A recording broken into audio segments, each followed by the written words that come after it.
বড়ইবাড়ি সীমান্তে বাংলাদেশ আর ভারতের বর্তমানে যে উত্তেজনা চলতেছে, এটা নিয়ে কিছু কথা বলতে চাই। আমাদের যুদ্ধ হয়েছে প্রায় ১৯৭১ সাল থেকে এ পর্যন্ত প্রায় ৫৫-৫৬ বছর বয়স বাংলাদেশের, নতুন বাংলাদেশের বয়স। এই পর্যন্ত পৃথিবীতে এশিয়ার ভিতরে অন্যান্য দেশগুলো কি পরিমাণ উঠে গেছে। সমরাস্ত্রের দিক থেকে সামরিক খাতে তারা কোথায় উঠে গেছে আর আমরা কোথায় পড়ে আছি। আমরা প্রায় ৫৫ বছর বয়সে মায়ানমারও আমাদের থেকে সামরিক খাতে অনেক এগিয়ে আছে। ঠিক আছে? তো আমরা আমাদের কাছে ইতিহাস, গৌরব, ঐতিহ্য ছাড়া আমাদের আর তেমন কিছুই নেই। যে পাকিস্তান, আমাদের থেকেও তাদের জিডিপি অনেক নিচে, তাদের টাকার মান অনেক নিচে। কিন্তু তারা দেখেন সারা পৃথিবীতে বর্তমানে যুদ্ধ অবস্থার তারা বিভিন্ন ধরনের সমঝোতা তারা নিয়ন্ত্রণ করতেছে। বর্তমানে আমেরিকা ইরানের যে যুদ্ধের ভয়াবহ অবস্থা, ওইখান থেকে কিন্তু মধ্যস্থতা করছে কিন্তু পাকিস্তান। পুরো যুদ্ধের মধ্যস্থতা করছে। মাঝখান দিয়ে যুদ্ধ বাঁধার আরেকটা সংখ্যা ছিল, এই যে ২-১ দিন আগে পাকিস্তান ইরানে সফর করছে, ইরানে সফর করে প্রায় ২ মাসের যুদ্ধবিরতি নিয়ে বর্তমানে একটা সমঝোতার দিকে খুব ভালো একটা ফলপ্রসূ তারা ফলাফল দিয়েছে। এবং কি ইরান আমেরিকার ভিতরে একটা বর্তমানে একটা সমঝোতা হয়েছে। মোটামুটি একটা যুদ্ধের স্থিতিশীল কোথায় চলে গিয়েছে পাকিস্তান? বর্তমানে সারা ওয়ার্ল্ডের বিভিন্ন সিস্টেম, যুদ্ধ ব্যবস্থা বা যে কোনো কাজে এগিয়ে যাওয়া তারা একটা হ্যান্ডেলিং করতেছে। তুরস্ক সব কিছু হ্যান্ডেলিং করতেছে বর্তমানে বিভিন্ন জায়গার যুদ্ধ পরিস্থিতি হইতে শুরু করে বিভিন্ন জায়গায় সেনা মোতায়েন, বাট বিশ্বের ভিতরে একটা ভালো অবস্থানে আছে। কিন্তু আমরা সেখানে এখনো পর্যন্ত শুধু গৌরব আর চেতনা ছাড়া তেমন কিছুই করতে পারিনি। ইন্ডিয়া, তারা গরু খাক, গরুর গু খাক, গোবর খাক, পেচ্ছাপ খাক, সমস্যা নাই। তারা কিন্তু অনেক দূর চলে গেছে ভাই। আপনি যত কথাই বলেন তাদেরকে ধর্মান্তিকভাবে তাদেরকে কাণ্ডজ্ঞানহীন বলেন বা যাই বলেন, তারা কিন্তু একটা মনে করেন যে ভালো পর্যায়ে চলে গিয়েছে। কিন্তু আমি আপনি কোন পর্যন্ত আসতে পেরেছি? আমরা কি আদৌ আমাদের যে টার্গেট, ওই টার্গেট পর্যন্ত যেতে পেরেছি? ভারত আজকে প্রায় তাদের যুদ্ধ বিমান আছে প্রায় ২ থেকে ২,৫০০। ২,৫০০ যুদ্ধ বিমান আছে। তাদের কাছে পারমাণবিক বোমা আছে প্রায় ১৫০ থেকে ৬০টা। তাদের আপনার ট্যাঙ্ক আছে প্রায় ৩,৫০০। তারা ওয়ার্ল্ডের ভিতরে সুপার পাওয়ার, সুপার 4 এ আছে। আর আমরা আছি প্রায় ৩৩তম। ঠিক আছে? আমরা মুসলিম, ইসলাম, এই পৃথিবীতে যারা শয়তানের পূজারী, যারা কাফের, তারাই মুসলমানদেরকে জায়গায় জায়গায় ধোঁকা দিবে। এটাই নিয়ম। আপনার সেখান থেকে পরিত্রাণ হতে হবে। আপনার সেখানে পরিত্রাণ হয়ে আপনি তাদের বিরুদ্ধে যুদ্ধ করতে হবে প্রতিনিয়ত। তারা আপনাদেরকে প্রতিবার আপনাদেরকে ধোঁকায় ফেলবে। বারবার আপনাকে ওই ধোঁকা থেকে উঠে দাঁড়াতে হবে।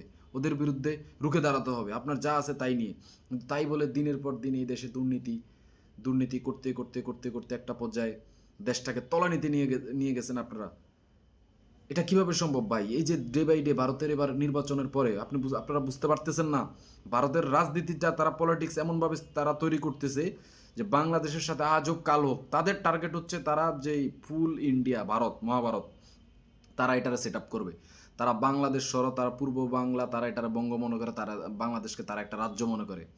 আওয়ামী সরকারের আমলে তারা হয়তো দেশ দখল করে নাই, কিন্তু দখল করার জন্য যা যা করা দরকার, অর্থনৈতিকভাবে শোষণ, জমি শোষণ হতে শুরু করে যা যা শোষণ তাদের দরকার ছিল তারা ওইভাবে শোষণ করেছে বাংলাদেশকে।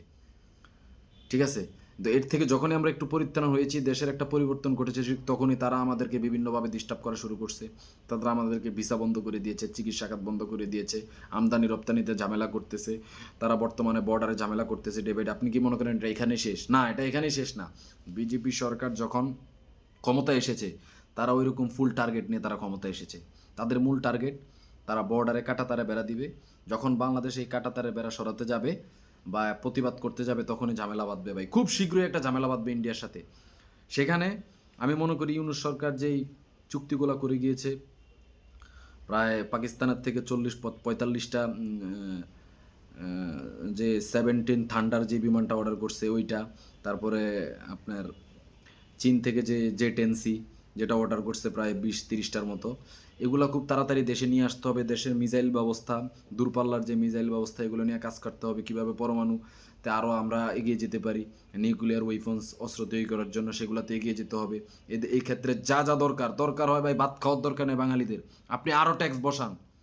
যুদ্ধের জন্য এগিয়ে যেতে হলে আপনি আরও ট্যাক্স বসান, আরও কিছু করেন, আমাদের কোনো আপত্তি নাই। কিন্তু বাংলাদেশকে ভাই সামরিক খাতে আমাদেরকে অনেক দূরে দেশকে এগিয়ে নিয়ে যেতে হবে। শহীদ ওসমান হাদি ভাই বলেছিল, এ বাঙালি তোমরা ঘাস খেয়েও হলো অস্ত্র বানাও। ভাই, বাংলাদেশে বর্তমানে অনেক ছোট ছোট বিজ্ঞানী আছে ভাই, যারা মিসাইল বা বিভিন্ন কিছু নিয়ে কাজ করতেছে, বা আরও আগে ছিল, কিন্তু সরকারের কোনো পৃষ্ঠপোষকতা না পাওয়ার কারণে তাদের মতো এই যে জ্ঞানী প্রাণগুলো ঝরে যাচ্ছে। তাদের দিকে নজর দিতে হবে। যে যেখানে পারেন, সরকার না হলে আপনি নিজে পারেন, অর্থ খরচ করেন, যেখানে যার কাছে মেধা আছে ওই মেধাটাকে কাজে লাগানোর চেষ্টা করেন। ভাই, বাংলাদেশকে আমরা এগিয়ে নিয়ে যেতে হবে, সরকারের দিকে বসে থাকলে হবে না। আপনার কাছে টাকা পয়সা আছে, আমার কাছে নাই, আপনি টাকা দিয়ে চেষ্টা করেন, আমার কাছে শরীর আছে, শক্তি আছে, আমি এটা দিয়ে, আমি শ্রম দিয়ে, মেধা দিয়ে চেষ্টা করি। সবাই কিভাবে আমরা দেশকে এগিয়ে নিয়ে যেতে হবে সেক্ষেত্রে কাজ করতে হবে। কারণ আমাদের দেশ যেই কোনো মুহূর্তে যুদ্ধ বিধ্বস্ত হয়ে যেতে পারে। আপনি একবার ভাবেন, এই দেশ যদি যুদ্ধ বিধ্বস্ত হয়ে যায়, এ দেশের ইকোনমিক্স পুরোটা আসে মনে করেন যে মিডল ইস্ট থেকে। এ দেশ আপনি কীভাবে এগিয়ে নিয়ে যাবেন? মিডল ইস্টের টাকা পয়সা যদি বন্ধ হয়ে যায়, আমাদের দেশের অবস্থা খুবই খারাপ হয়ে যাবে। আমাদের দেশে কৃষি জমি নাই, সেক্ষেত্রে আমরা আমাদের খাদ্য উৎপাদন করতে পারবো না। আমরা সবসময় ভারত, পাকিস্তান, বিভিন্ন তুরস্ক বা অন্যান্য দেশ থেকে আমাদের খাদ্য আমদানি করতে হয়। আমাদের প্রায় 80% আমরা আমদানি করে যে কোনো কিছু আমরা সব কিছু আমাদের আমদানি করতে হয়, কিন্তু আমরা রপ্তানি খুবই কম করি। সো ভাই, যে যেভাবে পারেন তার পক্ষ থেকে চেষ্টা করেন, সরকারকে চাপ প্রয়োগ করেন যেন সরকার খুব শীঘ্রই সামরিক খাতে দেশকে অনেক দূরে এগিয়ে নিয়ে যায়। আসসালামু আলাইকুম।